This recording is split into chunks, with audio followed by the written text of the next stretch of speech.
Positions ऐसी हैं जहाँ पे कोई टीम गई नहीं है। जैसे सेंटोसा के बगल में देखो तो मास इलेक्ट्रिक्स पे भी कोई टीम नहीं उतरी है, और यहाँ पे देखिए जीटीआर भी उतर चुकी है फाइनली।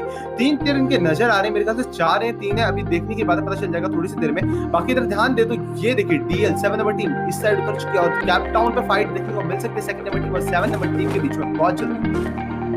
एंड हम कल देख रहे थे कि अर्ली फाइट्स देखने नहीं मिले, और यहाँ पे तो हमने देखा 4 टीम्स मतलब 2 टीम्स 2 स्पॉट्स में गई है, और यहाँ पे अर्ली फाइट देखने का मौका भी मिला हमको। कि यूजुअली देख रहे थे कि सारी टीम्स अलग अलग जाने की कोशिश कर रहे थे, बट एक और चीज़ ये भी थी कि कल 9 टीम्स खेल रही थी, आज 12 टीम्स खेल रही है, तो शायद ये भी एक फैक्टर हो सकता है। और यहाँ पर अगर हम बात करें शिव की, तो वो खड़े तो थे आगे, लेकिन जो उनके सामने प्लेयर खड़े थे वो जो फाइट देखने का एक चांस था वो अभी तो शायद थोड़ी देर के लिए ना देखने के लिए, क्योंकि अगर आप बीबी आर्मी की बात करें कुछ तो जारी है उनका।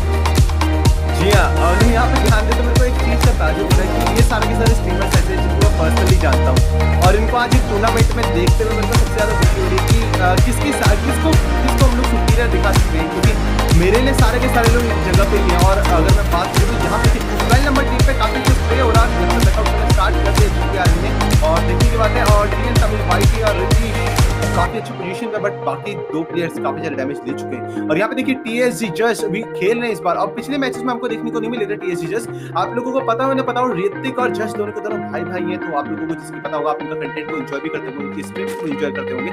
तो यहाँ पे टीएसजी आर्मी भी देखने को मिल रही है हमें फाइनली। और यहाँ पे देखिए इधर तो ध्यान दे तो लेजेंड की तरफ, लेजेंड पिछली बार अच्छा परफॉर्म करने की कोशिश कर रहे हैं, बाकी देखते हैं कि इस बार इनका क्या परफॉर्मेंस रहता है।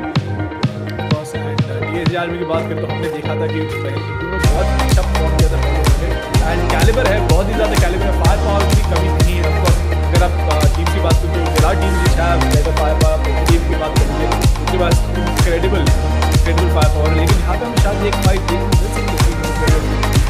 जीटी आर्मी अभी देखिए उनके डैमेज पड़ रहा है, रितेश पे बहुत ज्यादा डैमेज पड़ रहा है, तो पीछे हटेंगे थोड़ा, यहाँ पे कामल को आकर उनको हेल्प करना पड़ेगा। इंसानी शायद फ्लैंक करने की कोशिश करें, या फिर उनका फ्लैंक गार्ड कर रहे हैं, उनके पास देखिए जो शेल्टर है, जो शेड है, उधर से पुश करने की कोई जरूरत नहीं है, और थोड़ी देर होल्ड कर लेंगे, फ्लैंक गार्ड कर लेंगे अपना, तो शायद टीम नंबर 12 खुद ही पुश कर दे आगे।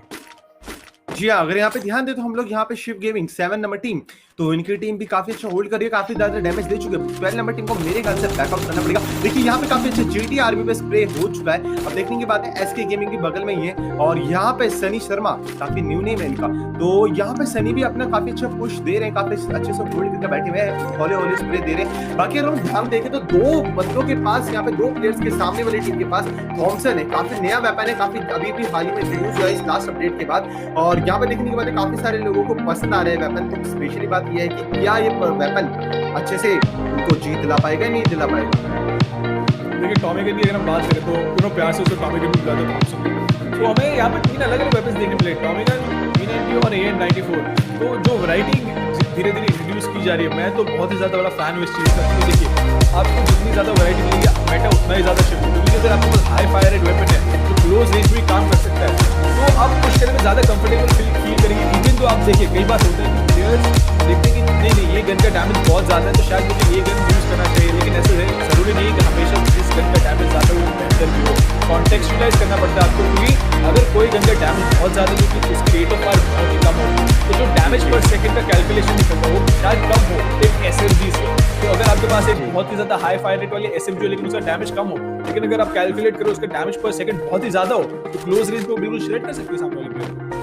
जी हाँ, काफी डिटेल में आपने समझा दिया हमारे दर्शकों को, शायद इसके बाद हमारे दर्शक काफी अच्छे से चूज कर पाएंगे आने वाले वेपन्स जब भी उनको चूज करने पड़े। बाकी आपने काफी अच्छे से समझाया कि इस फैक्टर को कि अगर आपको डैमेज पर सेकंड मतलब एसएमजी गन्स होती है उनमें डैमेज काफी कम होता है, बट यहाँ पे जब उनकी जो फायरिंग होती है, जब उनकी रेट ऑफ फायर की बात करें तो वो डैमेज जो पर सेकंड देती है वो काफी अच्छा देती है। जैसे हम लोग बात करें थॉमसन की, तो उसमें डैमेज भी आपको अच्छा मिलता है और रेट ऑफ फायर भी काफी अच्छा देखने को मिलता है, जिसकी काफी ज्यादा स्टेबल गन बन जाती है।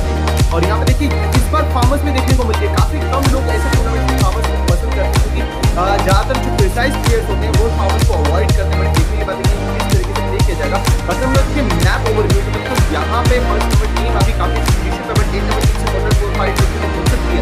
बहुत जल्दी लोगों की मुलाकात होगी। बाकी सारी टीम्स को देखें तो ज्यादातर टीम्स मतलब I think so 7 teams out of circle हो गई है, तो यहाँ पर उनको अंदर आना पड़ेगा। और इस तरफ को ध्यान दे तो 11 नंबर टीम की तरफ तो उनके पास पूरा हंगर पड़ा, बाकी सारी टीम्स की तरफ ध्यान दे तो उनको फाइट लेनी पड़ेगी, बट हंगर से अगर लूट करते हुए ये क्लॉक टावर की तरफ आते हैं तो जोन इनको आसानी से मिल सकता है।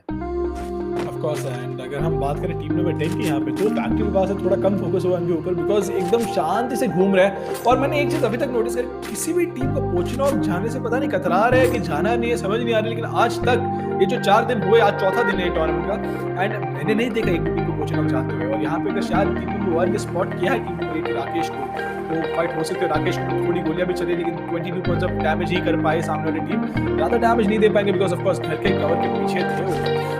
चलिए एंगेजमेंट हो चुकी है। यहाँ पे हम बात करें तो 3 प्लेयर्स लाइव हैं, तो ये राकेश, ताहिर एंड भाड़ी, ये बहुत ही यू नो कई बार मैं नाम पढ़ दूं, मैंने कई बार पहले बात भी करी है, ये बहुत ही ज्यादा इंटरेस्टिंग गेम्स होते हैं। जी मामा, मैं आपको एक इंटरेस्टिंग फैक्ट बताना चाहूँगा। राकेश को इंडिया का हेडशॉट टीम के नाम से जाना जाता है, मतलब इनको हेडशॉट टीम के नाम से जाना जाता है। अब देखने की बात है कि इनको अगर इस नाम से जाने जाते तो क्या ये चीज परफॉर्म कर पाएंगे पूरे टूर्नामेंट के अंदर, क्योंकि इनके हेडशॉट काफी अच्छे, काफी स्मूथ हेडशॉट मारते हैं और सबसे ज्यादा हेडशॉट मारते हैं। मतलब अपने इंटायर गेम में 10 उन्होंने 8 हेडशॉट खिलाएंगे।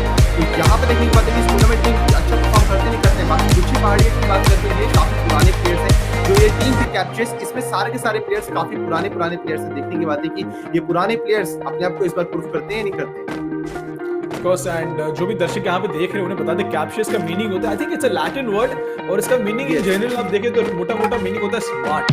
तो चलिए कम से कम एक नया नाम आज सीखने मिला, एक नया शब्द भी सीखने मिला। तो दर्शक जो भी देख रहे हैं ये नाम, ये मतलब होता है इस नाम का। और कई बार लोग कोशिश करते हैं, जो नाम नए लगते हैं तो इंटरेस्टिंग से लगते हैं, मतलब जानने की कोशिश करते हैं, कई बार नाम के मतलब नहीं होते, लेकिन इस बार थोड़ा सा अलग। और ये देखना टीम नंबर 9 उनके बाहर खड़े आराम से चिल कर रहे हैं, बट पहला जोन की बिल्कुल भी जरूरत नहीं है एंड आराम से जाएंगे अंदर, लेकिन टीम को थोड़ी नजदीक है मेरे ख्याल से। जी अभी हम बात करें तो एससी आर्मी को पूरा वाइप आउट कर चुकी थी। देखिए यहाँ पे 2 किल निकाल दिए और वो मैं जहाँ तक देख रहा था साइड में विंडो पे, तो ये लगातार किल निकाल इतना अच्छा प्ले इनिशियली इन्होंने देना स्टार्ट कर दिया। पहले भी एससी आर्मी से फाइट देखने को मिल रही थी, बट अभी यहाँ पे देखिए इन्होंने 2 किल निकाल दिया। देखिए ऋतिक जा रहे हैं दोबारा से साइड को। मेरे ख्याल से ऋतिक कुछ ना कुछ अपनी लूट भूल चुके हैं, या फिर वो लॉन्ग वे लेना चाहते हैं, फिर कार से जाएंगे। आई थिंक सो वो कुछ ना कुछ यहाँ से लूट लेना चाहते हैं, क्योंकि इस टाइम पे जोन के इस साइड भागना कोई समझदारी का तो परिचय नहीं है। बट होप सो इनकी कुछ नई स्ट्रैटेजी देखिए जैसे कि मैं कह रहा हूँ कि कुछ ना कुछ अपना सामान भूल चुके हैं, या फिर अपने कोई वेपन को भूल चुके हैं जिसको लेने के लिए आके। बाकी इधर ध्यान दीजिए तो यहाँ पे देखिए PN army, pro nation army, यहाँ पे ये लोग आराम से जोन की तरफ को निकल रहे हैं। और स्पेशली कहे तो एमकेआर मेरे काफी अच्छे दोस्त हैं। साथ बात करें यहाँ पे हर्ष भी, तो जिनको प्रो नेशन के नाम से जाते हैं वो काफी अच्छे दोस्त हैं। और 4th नंबर टीम की तरफ ध्यान दे तो वो भी आराम से आ रहे हैं, बट जोन का उस टाइम पर उनको डैमेज पड़ रहा है। और यहाँ पे देखिए ये पूरी कॉस्ट्यूम देखिए, पूरी टीम ने सेम कॉस्ट्यूम पहन रखे हैं। ये होता है कि एक बार जब आप पूरी टीम को एक अलग नजरिए से देखना चाहते हो, एक अलग लुक देना चाहते हो, तो ये काफी बढ़िया रहता है। देखिए बिग वाली पूरी कॉस्ट्यूम पहन रखी है इस टीम। और इसका एक और फायदा होता है, देखिए आप कॉस्ट्यूम की बात करें तो लुक्स की बात तो बाद में करेंगे, लेकिन यहाँ पे एक फाइट देखने मिल सकती है टीम नंबर 12 और टीम नंबर 2 के बीच में। पूरी जीटीआर को ब्रेक करी, उन्होंने स्पॉट भी कर लिया सामने वाली टीम को। टीम नंबर 12 जोन के बाहर तो बहुत ही ज्यादा दिक्कत हो सकती है उनको, तो यहाँ पे इनको अंदर आना पड़ेगा। देखेंगे कि शायद फाइट ले या ना ले, लेकिन कॉस्ट्यूम की बात करें, स्किन की बात करें, सेम स्किन जब सारे प्लेयर्स की होती है तो आप कई बार नोटिस करते हैं कि अगर आपको कोई प्लेयर फ्लैंक कर रहा है या आप किसी को फ्लैंक करने की कोशिश कर रहे हो और आपको एक प्लेयर दिखता है, लेकिन थोड़ी देर बाद कोई एक और प्लेयर दिखता है, तो आपको पता चल जाता है कि यहाँ पे 2 लोगों में 2 और लोगों के पास जब सेम स्किन, तो आप रियलाइज नहीं कर पाते कि ये एक सिंगल प्लेयर है, अकेला प्लेयर है जो आपको पुश कर रहा है, या फिर 2 प्लेयर है या 3 प्लेयर है। तो मेरे ख्याल से तो बहुत ही ज्यादा स्मार्ट डिसीजन है। जी हाँ, और आपने ये साइकोलॉजिकल पॉइंट बोल दिया, क्योंकि नॉर्मल प्लेयर इस चीज का कभी ध्यान नहीं देता, बट वो बाद में फंस जाते हैं। और हम लोग बात करें तो यहाँ पे भी काफी अच्छा कैंडिडेट्स देखने को मिला।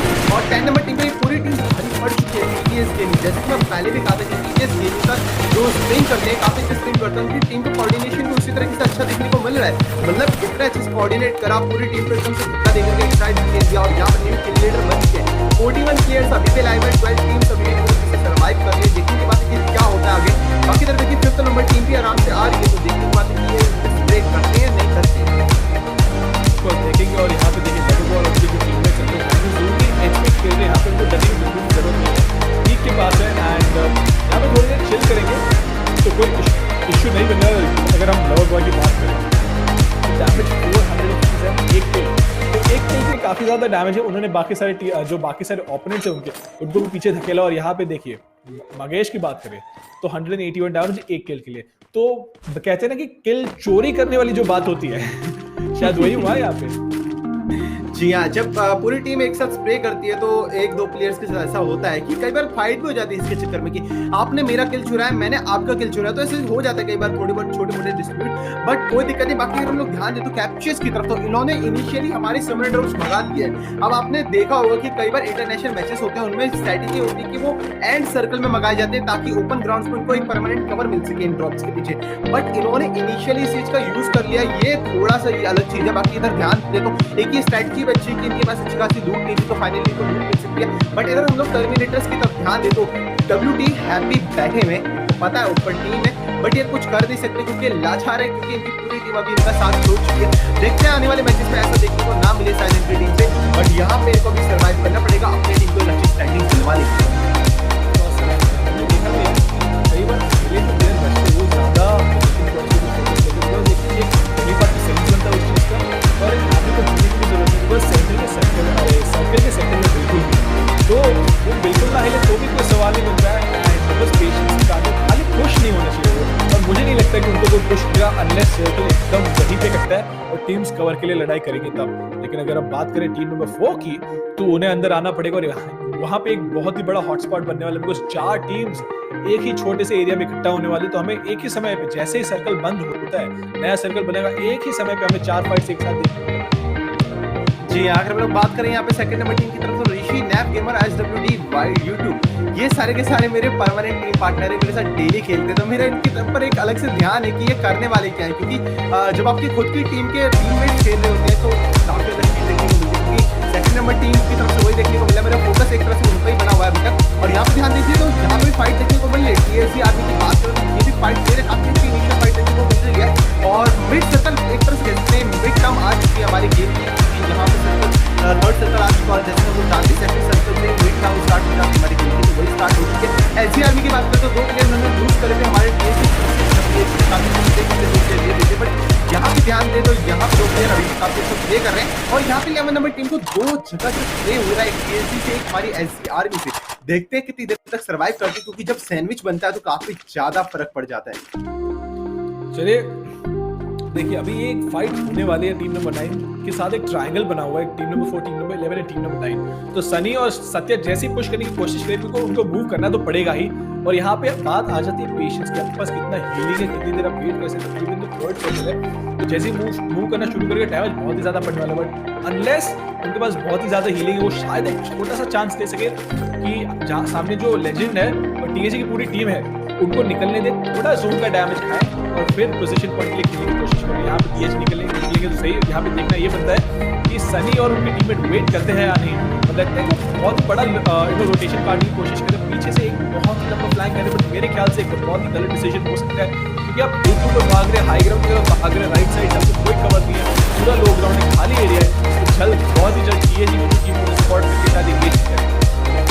जी अगर हम लोग ध्यान दें तो जस्ट निकल चुकी है गाड़ी में, और फाइट बहुत जल्दी देखने को मिलने वाली है, और एक फायदा भी होता है अगर आपके पास मान लीजिए आपके पास लास्ट सर्कल है और ओपन ग्राउंड है, तो एक गाड़ी का अलग बेनिफिट होता है। लेकिन आपने जैसे कि कहा ये थोड़ी सी गलत स्ट्रेटेजी थी, जस्ट यहाँ पे खत्म हो चुके हैं, यहाँ पे करने गए जस्ट को, और यहाँ पे देखिए ऋतिक को भी यहाँ पे कर दिया गया खत्म। क्या बात है, क्या प्ले देखने को मिला, arrow AK finally arrow team arrow नजर आई, फाइनली ये देखिए काफी अच्छा गेम प्ले टीम एरो की तरफ से, और फाइनली ये टीम हमें नजर आई। यहाँ पे देखिए मेन अट्रैक्शन हो सकते हैं, ये सेंटर ऑफ अट्रैक्शन बन सकता है। यहाँ पे देखिए प्रो नेशन पूरी army, pro nation army PN army को पूरा एलिमिनेट कर दिया, SC आर्मी को एलिमिनेट किया, और टीम एरो का काफी अच्छा गेम प्ले देखने को मिल चुका है। अब देखते हैं कि 2 प्लेयर्स को मतलब एक प्लेयर को यहाँ पे लूज कर चुके हैं, अभी देखने की बात है कि ABD को तो बचा लेंगे ABD को, बट आगे क्या देखने को मिलता है। GT आर्मी की तरफ ध्यान दें तो वो भी एलिमिनेट हो चुके हैं, और पनिशर्स भी फाइनली वाइप आउट हो चुके हैं, एलिमिनेट हो चुके हैं। क्या ये देखने को मिला, इनिशियली किसी की फाइट हमें देखने को नहीं मिली, बट अब राइट नाउ जो फाइट देखने को मिली जिस तरीके से हुआ था,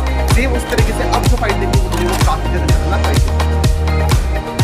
देखिए जब सर्कल होता है पूरा, अनलेस आपके पास बिल्कुल भी कवर ना हो, यहाँ पे एक छोटा सा कवर मिला शायद 20% में सर्कल के सेंटर में, तो उनको ज़्यादा बिल्कुल जरूरत नहीं, वो ग्राउंड में फाइट इंटेंस होती है, और वहाँ पे आती है बात ऑप्टिकल मेंशन के अंदर ग्लोबल वेक्टर में मेंशन किया था, तो थोड़ी सी अलग होती है, थोड़ी ज़्यादा टॉल होती है, थोड़ा ज़्यादा डैमेज भी सहन कर सकती है।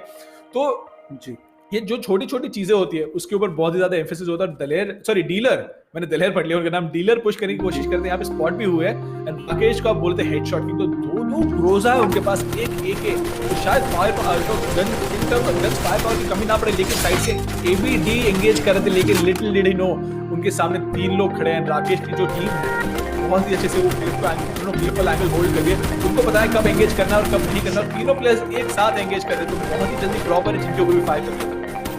जी हाँ, टीम एरो पूरी तरह से एलिमिनेट हो चुकी है। काफी अच्छा स्प्रे देखने को मिला है कैप्चर्स टीम की तरफ से। जैसे कि नाम कहे, नाम काफी ज्यादा यूनिक है और गेम प्ले भी काफी ज्यादा यूनिक देखने को मिला है। राकेश काफी ज्यादा अलग जा चुका है अपनी टीम की तरफ से, शायद एक परफेक्ट फ्लैंक दे सकते हैं अपनी टीम को। बाकी अगर हम लोग ध्यान दे तो डीलर जो 7 नंबर टीम को काफी अच्छा स्प्रे दे रहे हैं राकेश की तरफ। देखते हैं लॉन्चर अगर इनके पास है, मेरे साथ लॉन्चर अभी नोटिस करा है सामने वाली टीम की तरफ से, तो अगर लॉन्चर का यूज करते हैं तो बहुत तगड़ा बहुत तगड़ा एक डिफरेंस क्रिएट कर सकते हैं गेम के अंदर। बाकी देखिए यहाँ पे नेडिंग स्टार्ट कर दिया, काफी गुच्छी ताहिर ने एक अच्छा नेड मार दिया, और गुच्छी ताहिर की तारीफ कर तो एक टाइम पे इनको शॉर्ट गन टीम के नाम से भी जाना जाता था। शॉर्ट गन के मामले में इनका एक बहुत बड़ा नाम है, तो देखने की बात है शॉर्ट गन से खेल रहे। जी हाँ, M1040 से खेल रहे हैं। देखते हैं कि शॉर्ट गन से क्या गेम से दिखाने का, उन्होंने मिनी लॉन्चर के हाथों में पकड़ लिया, और यहाँ पे देखिए राकेश का काफी अच्छा प्ले और टीम बहुत अच्छा खेल रही है। अगर आपने नोटिस किया तो जस्ट अभी जाके एलिमिनेट हुए मैच से, तो उनकी टीम नंबर सिर्फ पोजीशन नंबर 5 पे लेके आ गए ऑल अलोन। बहुत ही अच्छा खेल खेला था यहाँ पे, और टीम पुश करने की कोशिश करें, नेट भी डाला है, लवर बॉय नॉकआउट हो जाएंगे, ये बहुत ही ज्यादा मुश्किल की बात है। BBS सारे के सारे players except for lover boy and उनके पास 2 kilo in terms of kills BBS के पास ऑलमोस्ट 200 पॉइंट खाली किल्स के हो गए। तो इवन तो अगर ये गेम जीते ना जीते फर्क नहीं पड़ता, पर कोशिश तो पूरी यही रहेगी कि वो मैच निकाल दे, लेकिन लवर बॉय वापस नॉक हो जाएंगे, मुश्किल यहाँ पे रहेगी।